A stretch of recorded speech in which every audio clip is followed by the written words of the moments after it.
السلام علیکم 8th class بیٹا، ہم اسلامیات کا فرسٹ چیپٹر ایمانیات اور عبادات پڑھ رہے تھے۔ ابھی ہم ایمانیات ہی پڑھ رہے ہیں، تو پیج نمبر 7 پہ ہم دیکھ رہے ہیں تعمیر سیرت میں عقیدہ آخرت کا کردار، یعنی انسان کی سیرت کو بنانے یا بگاڑنے میں عقیدہ آخرت کا کیا کردار ہے۔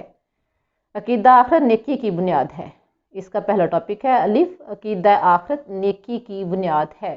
یعنی ہم جو نیکی کرتے ہیں وہ کس وجہ سے کرتے ہیں؟ اللہ تعالیٰ کو راضی کرنے کے ساتھ ساتھ ہمارا مقصد کیا ہے کہ اللہ بھی راضی ہو اور ہماری آخرت بھی سنور جائے، ہماری عاقبت بھی سنور جائے۔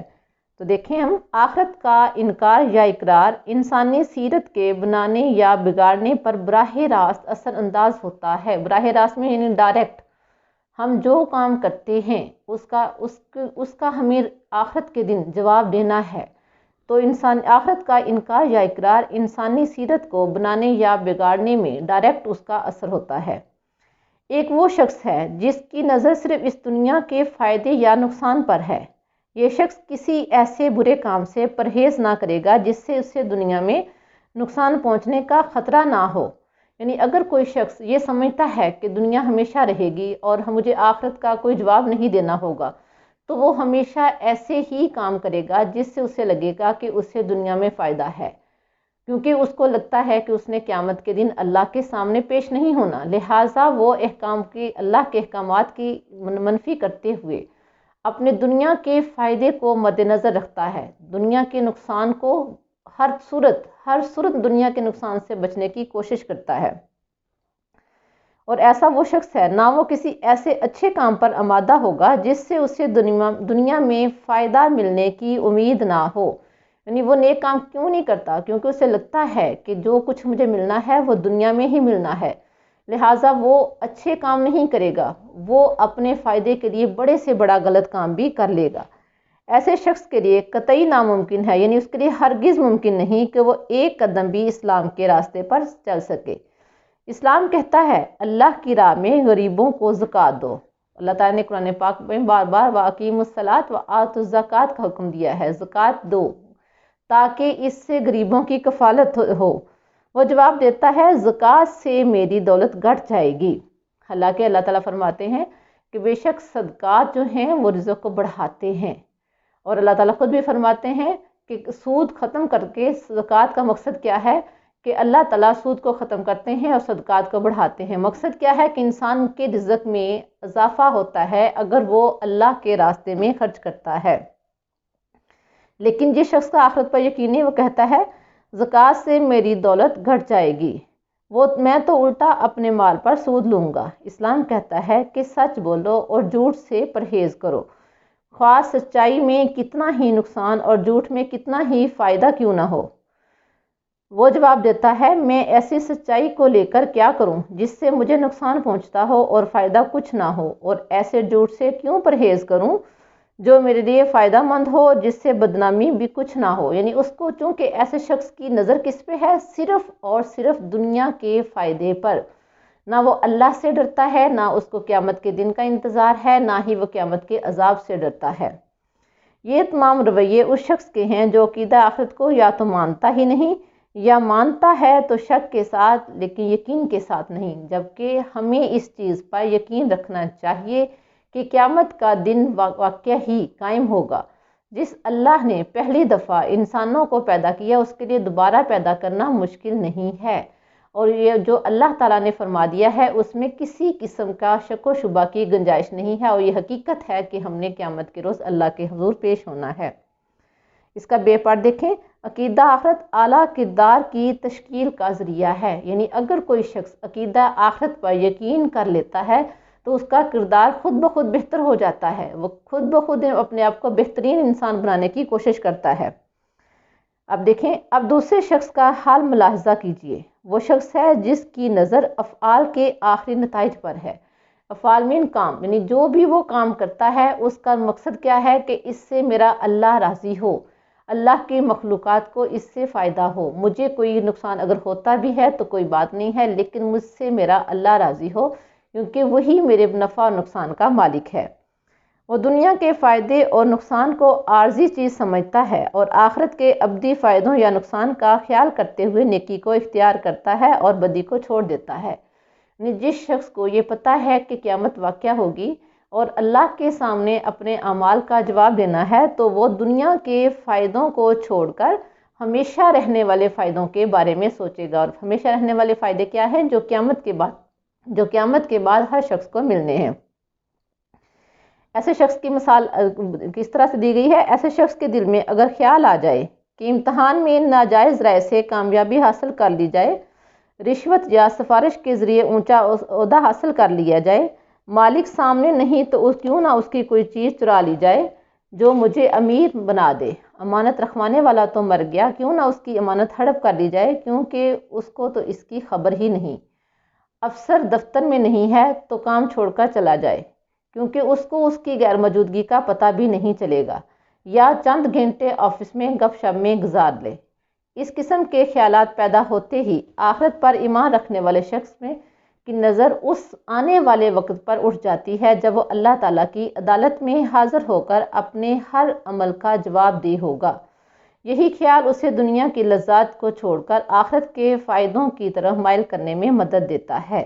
یعنی اگر کوئی شخص کسی جگہ کام کر رہا ہے، اس کو لگتا ہے کہ میرا آفیسر جو ہے وہ اس وقت آفس میں نہیں ہے تو میں اپنا ٹائم پاس کر لوں، وقت ضائع کر لوں، گپ شپ میں ٹائم گزار لے یا وہاں سے اٹھ کر چلا جائے، اس کو تو وقتی طور پہ لگتا ہے کہ وہ فائدے میں ہے، جبکہ نہ تو اس کا رزق حلال ہوتا ہے کیونکہ وہ بددیانتی کر رہا ہوتا ہے، اپنے افسر کے ساتھ بددیانتی کر رہا ہوتا ہے، نہ تو اس کا رزق حلال ہوتا ہے اور نہ ہی اس کو کبھی سکون مل سکتا ہے کیونکہ اس کا مالک، اس کا آفیسر اس کو نہیں دیکھ رہا، لیکن وہ ذات جس نے پیدا کیا ہے، جس نے اس کے رزق کا ذریعہ بنایا ہے، وہ تو اس کو دیکھ رہی ہے۔ اگر وہ سفارش کے ذریعے یا رشوت کے ذریعے کوئی شخص اونچا عہدہ حاصل کر لیتا ہے، اونچا مقام حاصل کر لیتا ہے، تو اس میں سب سے پہلے کیا ہے؟ جس شخص کی حق تلفی کی ہے اس کا بھی اس کو قیامت کے دن جواب دینا ہوگا۔ یعنی جس شخص کا رائٹ تھا اس کو نہیں ملا تو اللہ تعالیٰ تو پھر بھی انسان کی کوتاہیوں کو معاف کر دیں گے، لیکن انسان کی کوتاہیاں تب تک معاف نہیں کی جائیں گی جب کسی شخص کے حقوق غصب کیے ہوں گے، اور حقوق العباد کے معاملے میں جس شخص کے حقوق ختم کیے ہوں گے وہ شخص معاف نہیں کرے گا۔ سفارش سے یا رشوت سے عہدہ تو لیا جا سکتا ہے لیکن اس سے حقوق العباد کی حق تلفی ہوتی ہے، حقوق العباد تلف ہوتے ہیں، لہٰذا وقتی طور پہ یہ فائدہ ہو جاتا ہے لیکن قیامت کے دن اس کا جواب دینا ہوگا۔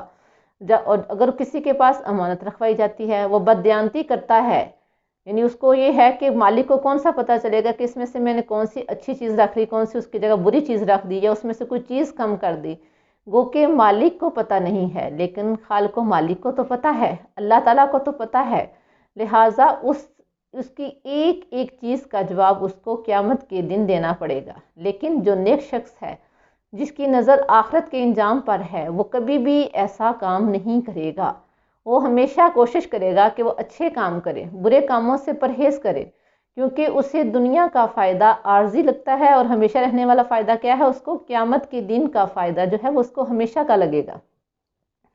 اسی کے بارے میں اللہ تعالیٰ نے قرآن پاک میں فرما دیا ہے، بس لوگوں میں سے کوئی ایسا ہے جو کہتا ہے اے ہمارے رب ہمیں دنیا میں ہی سب کچھ دے، ایسے لوگوں کا آخرت میں کوئی حصہ نہیں۔ اور ان میں سے کوئی ایسا ہے جو کہتا ہے، یہ دعا ہمیں اکثر پڑھنی بھی چاہیے، چلتے پھرتے پڑھنی چاہیے، اسی کا یہ ترجمہ ہے، ایک بہت فائدہ مند دعا ہے، ربنا آتنا فی الدنیا حسنۃ وفی الآخرۃ حسنۃ وقنا عذاب النار۔ یہ جو آگے میں ترجمہ پڑھا رہی ہوں اسی آیت کا ترجمہ ہے اور یہ ہمیں اللہ تعالیٰ سے ہمیشہ دعا کرنی چاہیے۔ ربنا آتنا فی الدنیا، اے ہمارے رب ہمیں دنیا میں بھلائی عطا فرما، ربنا آتنا فی الدنیا حسنۃ وفی الآخرۃ حسنہ، اور آخرت میں بھی بھلائی عطا فرما اور ہمیں آگ کے عذاب سے بچا، وقنا عذاب النار، اور ہمیں آگ کے عذاب سے بچا۔ یہی وہ لوگ ہیں جن کے لیے ان کے اعمال کا حصہ یا بدلہ جو انہوں نے کیے وہ دیا جائے گا اور اللہ جلدی حساب چکانے والا ہے۔ یعنی جو شخص صرف دنیا کی بھلائی چاہتا ہے تو اللہ تعالیٰ اس کو دے دیتے ہیں، لیکن اس ایسے شخص کا آخرت میں کوئی حصہ نہیں، کوئی اس کا حصہ نہیں باقی رہے گا جو اس کو قیامت کے دن عطا کیا جائے گا۔ لیکن جو شخص یہ کہتا ہے کہ اللہ ہمیں دنیا اور آخرت میں بھلائی عطا فرما، اور وہ دنیا اور آخرت کی بھلائی حاصل کرنے کے لیے ہر ممکن کوشش کرتا ہے، تو ایسے شخص کو بھلائی مل جائے گی۔ اور ایسے شخص کو بھلائی کس طرح سے ملے گی؟ اللہ تعالیٰ قیامت کے دن اسے اعلیٰ مقام سے نوازیں گے، اس کو اونچا مقام عطا فرمائیں گے۔ اونچا مقام کیسے ملے گا؟ اس کی نیکیوں کی بنیاد پر، اور اس کا جو سب سے بڑا کام اللہ تعالیٰ پر اس کا بھروسہ تھا۔ آگے اس کا جیم پارٹ دیکھیں۔ عقیدہ آخرت شجاعت، استقامت اور ایثار کا محرک ہے۔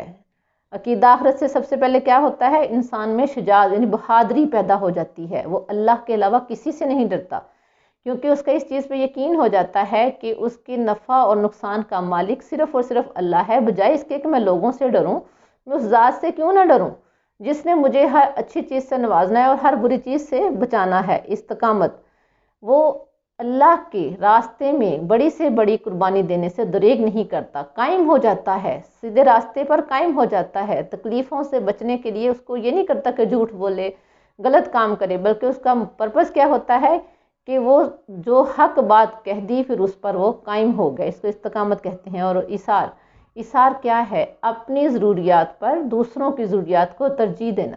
یعنی عقیدہ آخرت سے انسان میں بہادری، استقامت اور ایثار کا جذبہ پیدا ہوتا ہے، محرک یعنی اس میں یہ تحریک پیدا ہوتی ہے۔ اب دیکھیں حضرت ابراہیم علیہ السلام آگ میں کیوں کود پڑے تھے؟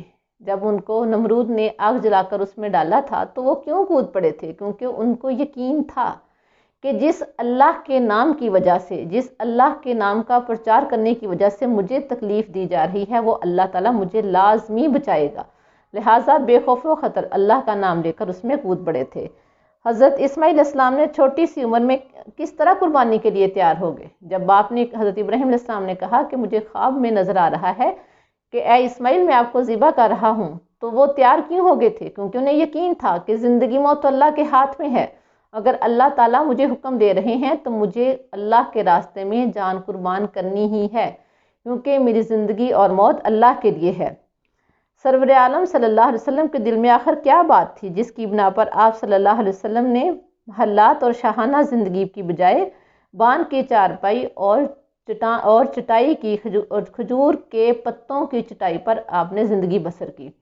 کیونکہ دنیا کی زندگی عارضی ہے۔ آپ صلی اللہ علیہ وسلم نے محلات کو ترجیح کیوں نہ دی؟ اس لیے کہ آپ چاہتے تھے کہ میری امت کے کسی انسان کو اس قسم کا کوئی مسئلہ نہ پیش آئے کہ ہمارے پیغمبر تو اتنے عیش و آرام میں تھے۔